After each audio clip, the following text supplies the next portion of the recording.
Hi. Several people have asked me to explain electronic conspicuity as it affects general aviation pilots in Europe. Electronic conspicuity, or EC, refers to the use of electronic devices that broadcast and/or receive an aircraft's position, altitude, and other flight data. These devices help you be seen by ATC and other airspace users and see them in return. It's used to avoid mid-air collisions and loss of separation and to enhance situational awareness. Transmitting electronic conspicuity can be mandatory or strongly recommended in different airspace and in different countries. I'm going to try and help you decide what's the most suitable technology and equipment for you to use and how to best use it. I'm going to explain quite a complex domain, but when push comes to shove, there are not that many possible solutions, and the choice between them is rather straightforward. Indeed, even just making this video has made me realize just how few options there really are. It's a confusing topic, so let me give you a very brief history of the evolution, or creation if that's your thing, of EC. In the beginning, the skies were without form and void, and the only method of collision avoidance and traffic management was to see and avoid. Pilots seeing other aircraft with their eyes, and controllers seeing aircraft from their towers. And then there were lights. And then the skies were divided into airspace, and ATC saw that it was good and brought forth procedural control, with aircraft reporting their position and calculations made to ensure that aircraft were separated in time and space. Okay, I'll stop that now. Starting from the 1940s, ATC had primary surveillance radar, PSR, to provide an aircraft's azimuth location. Then, fueled by the wartime requirement to identify friend from foe, this was augmented with secondary surveillance radar, SSR, Mode A or Mode Alpha. But the aircraft's azimuth location still originated from primary radar. Next arrived Mode C or Mode Charlie, which provided altitude data. But the aircraft's azimuth location still originated from PSR. This was augmented by Mode S, Mode Sierra, which in its simplest form only adds the aircraft's call sign. But the aircraft's azimuth location still needed to be sourced from primary radar. Mode S brought with it TCAS. Then came Extended Squitter, which cut the apron strings with primary radar and provided lateral positional data from an onboard GNSS source, not reliant on any interrogation from radar. Rather, it's transmitted automatically, it's dependent on an onboard GNSS system, and is broadcast to all, so generically called Automatic Dependent Surveillance Broadcast, ADSB. Therefore, Mode S plus Extended Squitter is an implementation of ADSB. Next came Enhanced Surveillance, where the transponder transmits some additional parameters, and then, most recently, a number of uncertified and unlicensed systems, which various parties, both industry and regulators, are trying to tame and bring together. I'm going to start by explaining the technologies. Don't worry if you don't remember the plethora of technologies and frequencies. A lot of it doesn't really matter when it comes down to what to do, but I'll try to explain what I can, and then that will assist you in deciding what to do. As ever, I'll only be discussing light GA in Europe. Europe's airspace contains some of the busiest in the world.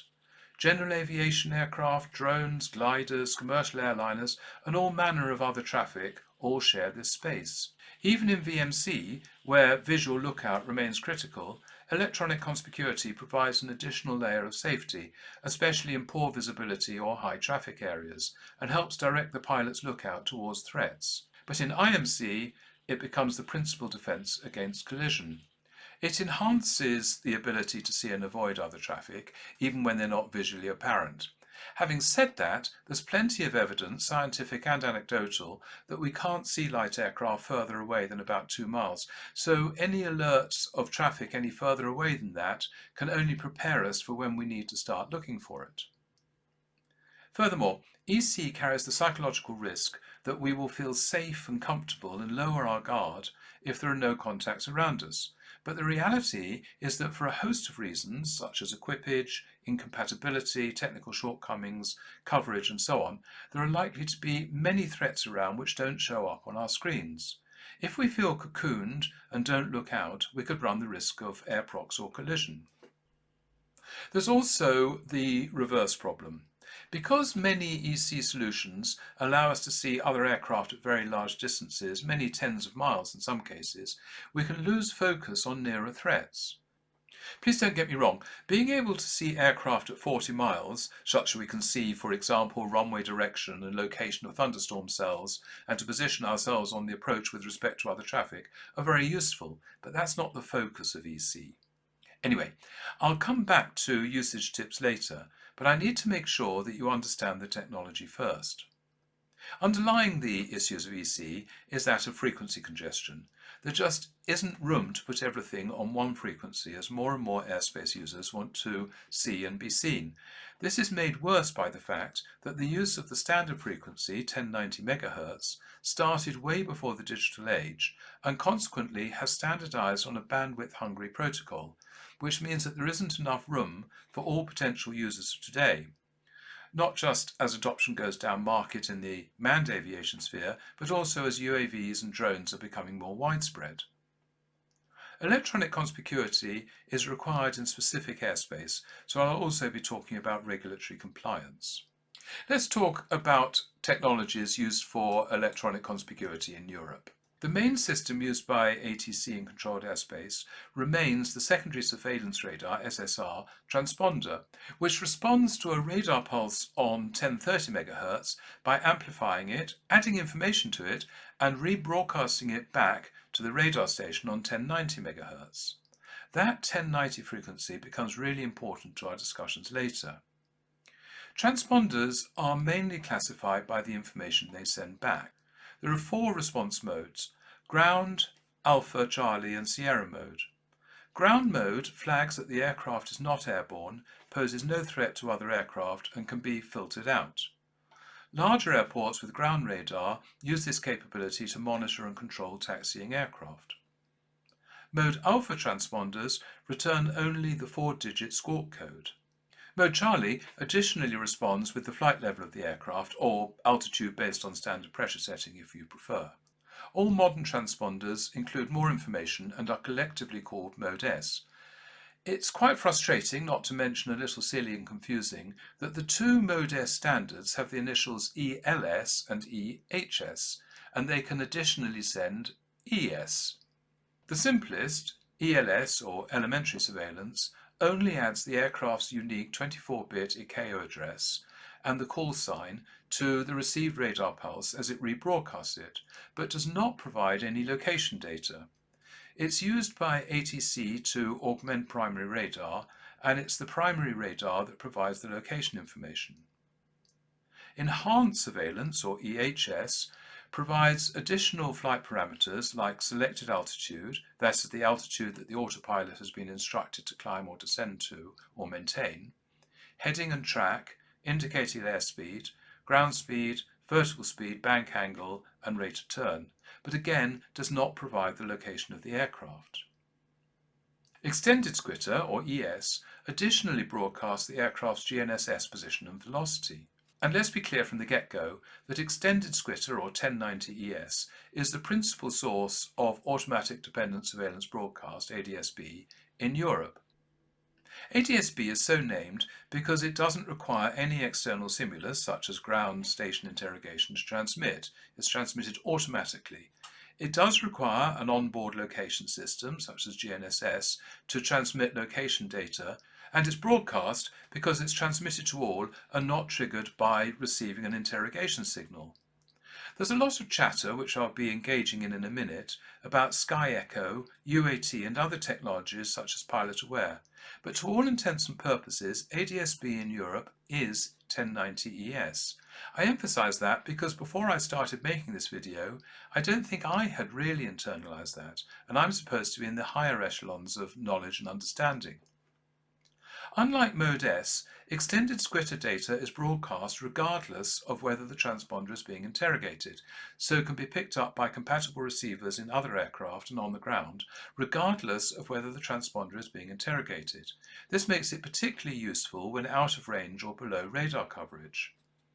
Both ELS and EHS transponders are available with extended squitter, but as ES is a requirement for the same aircraft and airspace as EHS, it would be unusual to encounter an aircraft with EHS but no ES.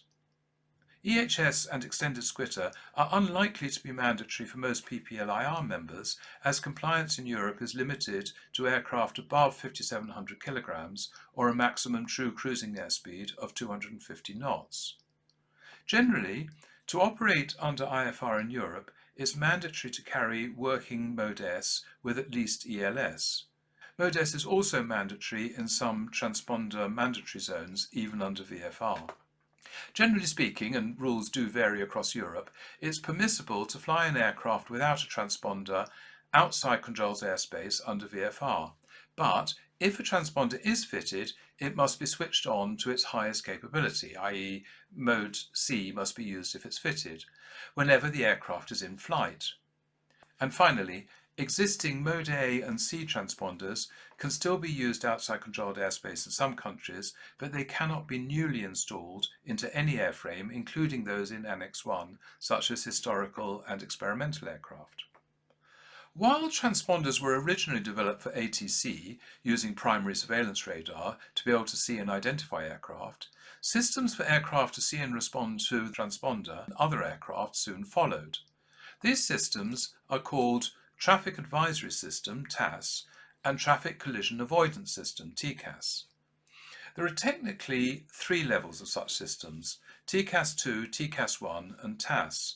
But the difference between TCAS 1 and TAS is so subtle, mainly related to regulatory requirements and cost, that I'll lump them together and refer to them as TAS. And if I refer to TCAS, I mean TCAS 2. TCAS is not used on the kind of aircraft used by PPLIR members, so I'll only describe it in as much as it affects us. TAS uses an array of aerials to interpret tiny differences of pulse phase and arrival time to triangulate the position of other aircraft. The TAS system broadcasts an interrogation signal and uses the time of flight of the outgoing pulse, processing time at the other aircraft's transponder, and the return time of flight to calculate range, and phase information and differential timing to measure azimuth. Given that the pulses are travelling at the speed of light and that the aerials are only centimetres apart, I find it quite incredible that they are so accurate and reliable, but so they are. Blips are shown on a screen in the cockpit to represent other aircraft. These are shown in a variety of contexts: dedicated instruments, on the navigator and PFD and MFD in 2 dimensions, or on the PFD in 3 dimensions. The blips are normally accompanied by a relative altitude above or below your level, altitude trend, either climbing or descending, and, when accompanied with extended squitter information, can also show call sign and ground speed. If the other aircraft has no altitude encoder, then the screen will only show position with no relative altitude. In addition to showing the position of the traffic on the screen, if it considers that the proximity and track of the other aircraft represent a threat, the TAS system will generate warnings, called traffic advisories. It's up to the pilot to decide how to respond to these advisories. This is the main difference between TAS and TCAS. Although we don't use TCAS, we do need to be aware that TCAS-equipped aircraft get resolution advisories on us. They will be told to climb or descend, or possibly to stop their climb or descent, and they're obliged to do so irrespective of any ATC instructions or clearances. This can cause all sorts of disruption, not to mention paperwork, and is best avoided. If we do not follow precisely our clearance or get too close to controlled airspace, we can trigger a TCAS RA even if we're not TCAS equipped. Before we leave transponders, a word about multilateration, MLAT.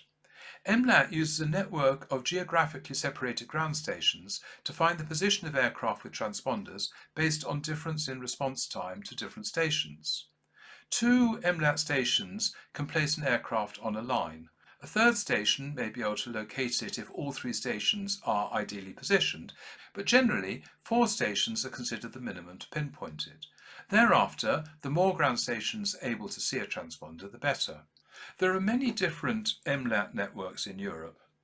Some state-operated, such as Eurocontrol, DFS and NATS, some private, and some volunteer-based, such as Flight Radar 24, ADS-B Exchange, Plane Finder, Pilot Aware, and many others. It's my understanding that each MLAT network is independent and does not share data directly to enhance overall MLAT, though many of them, such as Flight Radar 24, publish their output on the Internet. MLAT is able to use mode alpha Charlie signals and the time difference of arrival, TDOA, technique to determine location, but it's at its best on mode S. To illustrate the variability of MLAT, as I make this video, I'm watching on my other screen a friend flying just off the south coast of England in an aircraft equipped only with mode S, no ADS-B. Flight Radar 24 picked him up for about 1 minute, then lost him altogether. And though I can see him clearly and continuously on Safe Sky and Plane Finder, they show completely different tracks and speeds. MLAT is just not a reliable method. Flight Radar 24 states that the lowest usable altitude for their MLAT network to work usefully is between 5,000 and 10,000 feet. As I said before, extended squitter on 1090 MHz, 1090 ES, is one implementation of an application called ADS-B. Extended squitter is just one manifestation of ADS-B, though, in Europe anyway, the predominant one. ADS-B broadcasts your aircraft's position, derived from GNSS, and you can also receive similar data from other ADS-B equipped aircraft. Your transmission of ADS-B is called ADS-B out, and if you receive ADS-B information, it's ADS-B in. Each is available independently of the other. For example, if you use extended squitter on a Mode S transponder, that's just ADS-B out. And if you use a product such as Pilot Aware or Goltzer, that's just ADS-B in. Additionally, most TCAS receivers also have an ADS-B in capability integrated to produce one blip, regardless of how it's been detected. However, there are products which do both ADS-B in and out. This includes some Garmin transponders, such as the GTX 345 series, and a standalone box, SkyEcho. As far as I know, SkyEcho is the only standalone device permitted to send ADS-B out on 1090, and even then only at very reduced power, designated DF18. Whereas a certified installed transponder with 1090 ES, designated DF17, might be visible at 200 nautical miles, the low-powered SkyEcho is likely only to be visible at about 5 nautical miles. Furthermore, I believe that the only European country where it's permitted to be generally used for transmission is the UK, though individual permission may be available in EASA states. Hence, if you fly an aircraft with a transponder with extended squitter, SkyEcho serves no purpose in broadcasting your position. Transmissions from 1090 ES equipment installed in the aircraft are higher power and use external antennae to produce a much greater range and sensitivity than a portable unit. If you'd like to know how effectively your aircraft is transmitting its ADS-B position, you can go onto the Pilot Aware Vector site, there's a link in the description, type in the unique ICAO hex ID, which you can get from your registration documents or many online databases such as the UK CAA, G-Info, ADS-B Exchange or Flight Radar 24, and select the type of transmitter with CAP 1391, the code for SkyEcho, and you will see a polar diagram of the strength of signal in different directions as seen by their atom network, which can help you recognize shading by elements of the airframe. This works best in the UK, though the atom network is expanding coverage across parts of Europe. As I said a moment ago, ADS-B information will appear on the navigator and MFD-PFD if it's received by integrated certified equipment such as TCAS and transponder, but will typically appear on your iPad if it's received from uncertified standalone equipment such as SkyEcho, Pilot Aware or Goltzer. Either way, you will still get warnings similar to traffic advisories. However, ADS-B data can be treated differently depending on how trusted is the source of the GNSS position. The measures of this trust are called SDA and SIL, and they depend on whether the source is approved and its precision. SIL is fixed for an installation, whereas SDA varies with the current performance of the source. There's a huge amount of discussion about this on the PPLIR forum, and the regulations differ in different countries. The bottom line is that many ADS-B receivers, including those at ATC units, and some TAS receivers, will not see and report uncertified devices, which strikes me as a prime example of the perfect being the enemy of the good, as a blip which is wrong by a few hundred meters must be better than no blip at all. There is increasing use of ADS-B in ATC units following the US experience, and those units will only see certified signals. They will not see Sky Echo and probably not where uncertified GNSS is fed into certified transponders, which I'll discuss in a moment. ADS-B returns will typically be shown with a differential altitude, an altitude trend, a track vector, and, configurably, call sign and ground speed, though it might be necessary to click on the return to get this information. In many systems, the return will change colour if a potential conflict is calculated. ADS-B warnings may be very late if the other aircraft or you change direction or altitude suddenly, either because one or the other of you is performing aerobatics or other manoeuvres such as steep turns, stalling or spinning. It's not uncommon for ADS-B returns to have no call sign, presumably because it's not been set in the transmitter.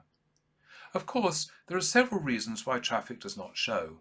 In many cases because an aircraft is not broadcasting its position on ADS-B, but also because the transmitter or receiver is blocked by airframe or topography. In Europe, all certified ADS-B traffic is on a common radio frequency, which is the same frequency used by transponders, 1090 MHz.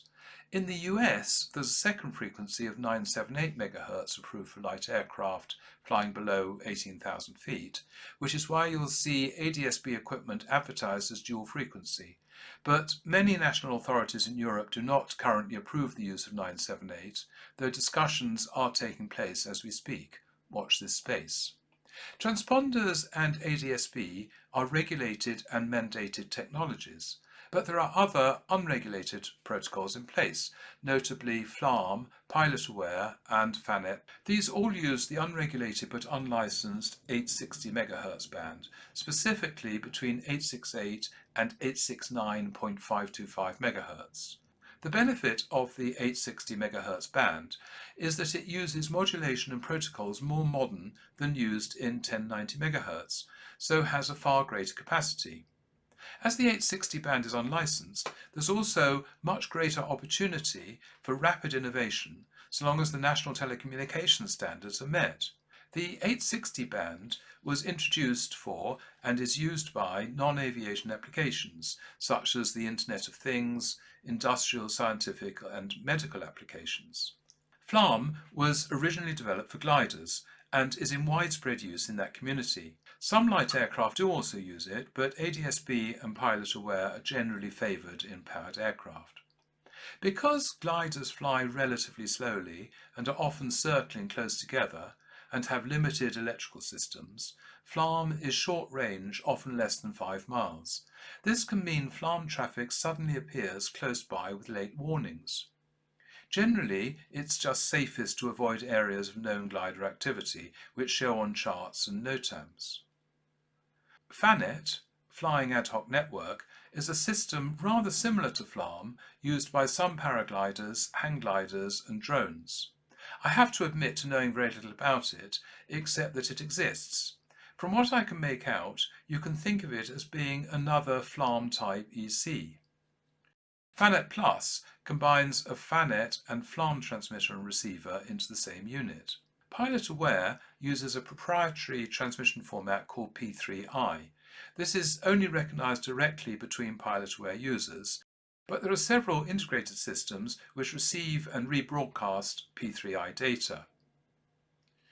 There are many other proprietary systems, each used by a band of airspace users, such as parasenders, hang gliders, drones, or whatever.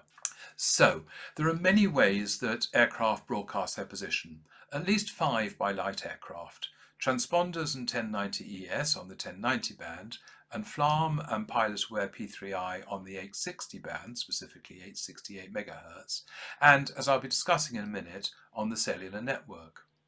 UAT on 978 MHz is yet to arrive in Europe.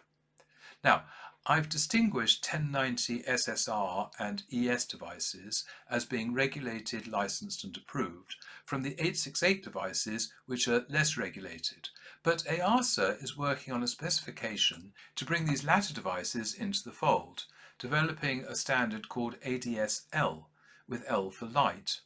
This ADS-L standard would be available for ADS-B 1090, SRD 868, e.g. FLARM and FANET, but also for applications using the mobile network. It's meant to bring together the lighter, lower power transmitters from light aircraft to paragliders to drones and increase innovation. ADSL, if adopted, will enable drones and other users of very low airspace to be visible, that is conspicuous, in uncontrolled U-space. Many units are able to receive, even transmit, different combinations of these protocols. For example, I've already said that many transponders also broadcast ADS-B using 1090 ES, and TCAS systems generally receive both transponder and ADS-B in. But how does the GA pilot get to see the most integrated view of all the sources? One way is to have a receiver which can see as many protocols as possible. For example, the pilot-aware unit receives ADS-B, transponders and P3I. Sky Echo 2 receives ADS-B and FLARM, and so on. The other way is to use a system which integrates and rebroadcasts all the sources. To some extent this is achieved by products like Flight Radar 24 and Planefinder, but they require a fairly beefy internet connection and are not integrated into our cockpits. It's more usefully achieved by Pilot Aware and SafeSky, both of which can transmit into the cockpit with a less robust internet connection. Pilot Aware's Atom Grid rebroadcasts ADS-B, FLARM, Mode Charlie Sierra and FANET Plus, but is only available on Pilot Aware devices and is rather UK-centric, though beginning to spread across Europe. While within the range of Atom Grid stations, Pilot Aware is also capable of providing mutual support to relatively local aircraft which are themselves out of range of an Atom Grid. This is rather like an AWACS being able to provide over-the-horizon visibility to low-level aircraft. Pilot Aware also receives iGrid, which is based on mobile phone connectivity. It sends your position and receives a wide range of incoming traffic information, including ADS-B, FLARM and MLAT SSR, provided you can pick up a mobile signal. Pilot Aware devices also have the capability of enabling 1090 ES ADS-B output by sending a GNSS location into your transponder if it's ES capable, as are many TRIGs and FUNKers. As I said before, while this provides a good strong 1090 ES signal, it may be filtered out by ATC and other systems because the SIL is 0, indicating there's been no signal integrity checking implemented. If you're not a Pilot Aware user, the best integration available through an internet connection is from SafeSky. SafeSky captures ADS-B, FLARM, FANET Plus, Pilot Aware and MLAT transponders, as well as other protocols from the free flight community. Its Mode S capture is somewhat limited because it must be triangulated by multiple MLAT stations, as I said before. And you can sometimes see aircraft with Mode S but no ADS-B pop in and out of view. And it cannot see Mode Alpha at all, but one way and another it sees most stuff. Its advantage is that because it uses unsecured low-level UDP rather than TCP, which is used by HTTP protocol we're normally used to, it works on the weakest mobile internet connection, even 1 bar of edge, which means it works airborne when other systems don't. But it's still at its best low-level and over land. In some ways, that it works best at relatively low level over land is mitigated by the fact that most air proxies occur at low altitudes, mainly in or near airfield circuits, and over popular sightseeing spots, and these areas are well covered. Shortly coming to market is a version of Avionics' Aero Tracker with SafeSky incorporated. This will have an integrated roaming SIM and multiple high-sensitivity aerials that should give the best of all worlds, and there are also moves to improve mobile reception in the sky, but only time will tell.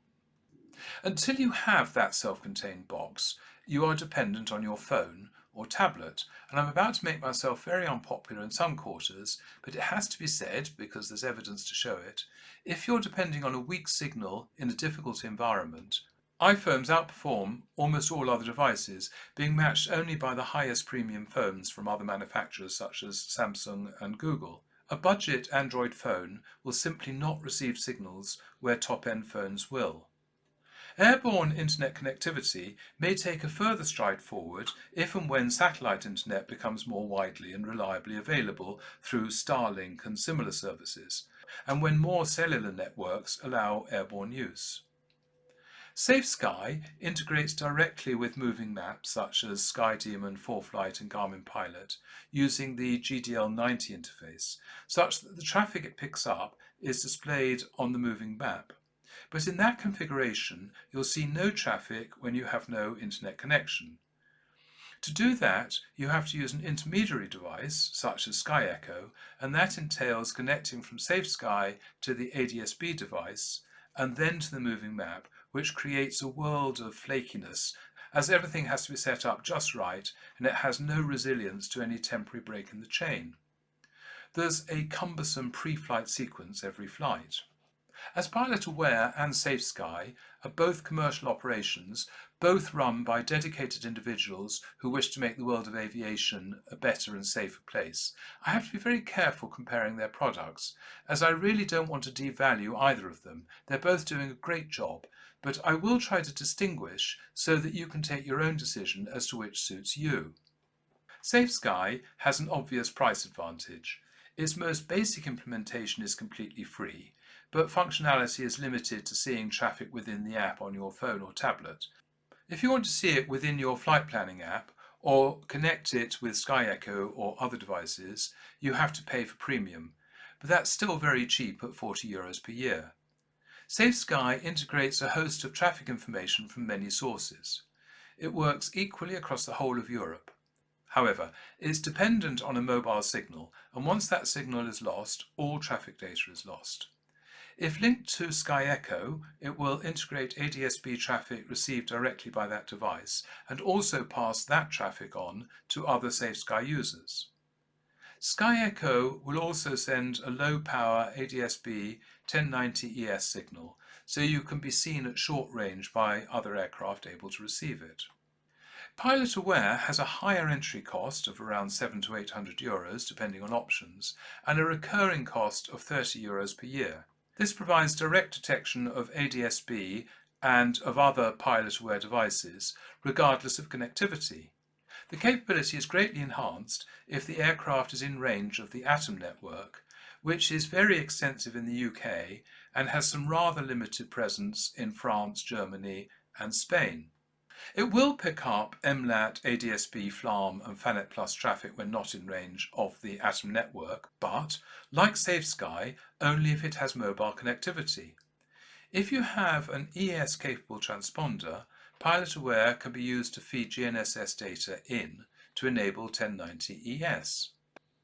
If you don't have either Pilot Aware or Safe Sky, there are a plethora of ADS-B receivers you can use, but then you are limited to only receiving ADS-B 1090 ES data, which will come from any aircraft so equipped, and, in the UK, Sky Echo users.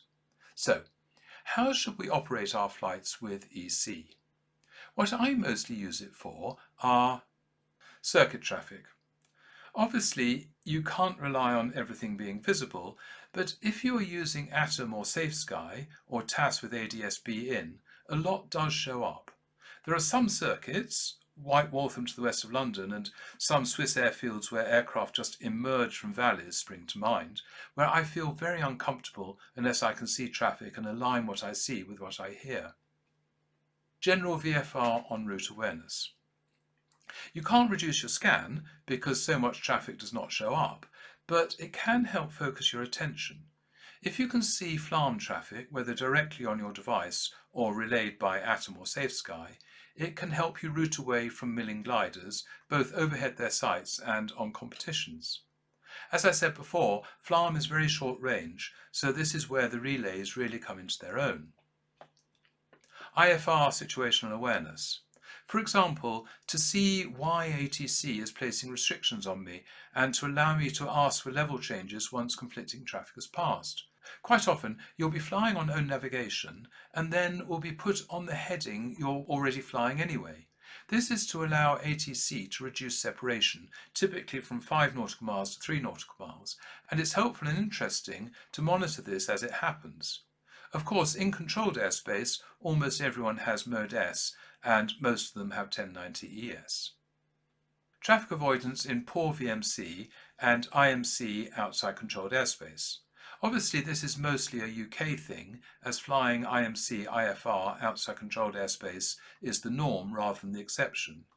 But when you do, being able to see other traffic and change track to avoid their apparent intentions is very reassuring, though, as I keep saying, there has never actually been a collision in IMC outside controlled airspace, but let's keep it that way.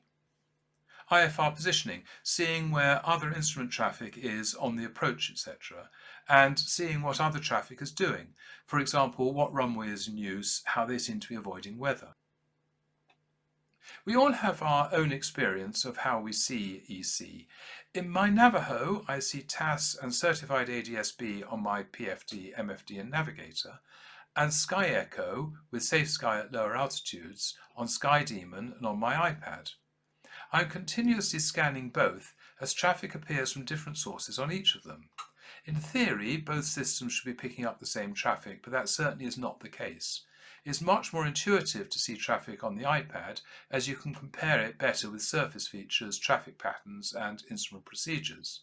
There's a GASCO study for the UK CAA recommending the use of auditory alerts to allow you to maintain a visual scan and only to have your attention drawn to the EC when there's a threat. I have to say that doesn't suit me. I have the traffic, both TAS and iPad, in my scan all the time. But clearly one size doesn't fit all, and GASCO have put in a lot of research into the topic. If you do use auditory alerts, I do recommend having a way to mute them, as they can become distracting at times. This can be at its worst on final approach when someone at the holding point turns on their transponder or ADS-B, thus giving you a sudden traffic alert at very close range. Technologies like Flight Radar 24 and Safe Sky are becoming increasingly used at airfields without formal ATC services. They provide situational awareness to flight information and air-ground operators, such that general information can be given to pilots and runway occupancy can be planned. National authorities generally recognise the benefits of these technologies, especially for enhancing situational awareness. The attitudes of national authorities towards such technologies are generally positive, as they contribute to safer skies, but they do maintain a cautious approach to ensure these tools are used appropriately and in conjunction with other safety protocols. For example, the UK CAA has recently issued a notice acknowledging that some airfields without ATC may consider using applications like Flight Radar 24 to enhance situational awareness. However, they caution that such unregulated systems may not meet the necessary safety and interoperability standards for air traffic services. They advise that these tools should only be used for non-safety related tasks, such as forward planning, and not for critical operational decisions. Having talked about technologies at length, a brief summary of the regulatory position. As far as I know, no authority in Europe mandates EC outside a controlled airspace above 500 feet. But in several countries, notably Spain, Italy and France, areas with high levels of UAV activity are shortly to be designated U-space, and in that airspace, aircraft will be required to transmit either ADS-B or ADSL, as I discussed earlier. If you have a transponder, it must be used at all times to its fullest capability. Importantly, if it's equipped with Mode C altitude reporting, that must be switched on unless ATC instruct you to switch it off. Other transponders which have ground mode must be switched onto that mode when on the ground and only switched to alt mode shortly before takeoff and set back to ground shortly after landing. In many installations this is achieved automatically, either with weight on wheels or ground speed, but it remains the pilot's responsibility to check that the mode changes have taken place. More recent transponders should have alt mode selected at all times, and the software in the transponder will determine the mode, such that ground movement radar can see the aircraft, but it won't trigger traffic alerts to traffic on takeoff or landing. There are software updates available for some transponders to move them to the newer standard, and these should be applied. This situation is in transition, and you should know how the transponder works in any aircraft you fly. Inside controlled airspace and in some TMZs, Mode S is obligatory. This must be supplemented with ES and EHS in aircraft which can cruise at 250 knots or weigh more than 5,700 kilograms. Mostly, there's no requirement in Europe for lighter, slower aircraft to carry ADS-B out equipment, though it is, of course, a very sensible precaution. The only example I know of an ADS-B out requirement for all users, regardless of weight, was introduced in parts of the Amsterdam airspace over the North Sea in 2016. So, while electronic conspicuity is a powerful tool, it has limitations. Not all airspace users are equipped. Some drones, ultralights, older and lighter aircraft may not have any EC systems. GNSS and ADS-B signals can be obstructed in certain conditions, such as mountainous terrain, but also by aircraft structure, particularly if there's no external aerial. You must therefore always complement EC with a disciplined visual scan. As I said, the UK CAA have produced an excellent video on how to integrate EC and see and avoid, link in the description. I do hope that's been helpful and filled a few gaps in people's knowledge and understanding. See you in the next video.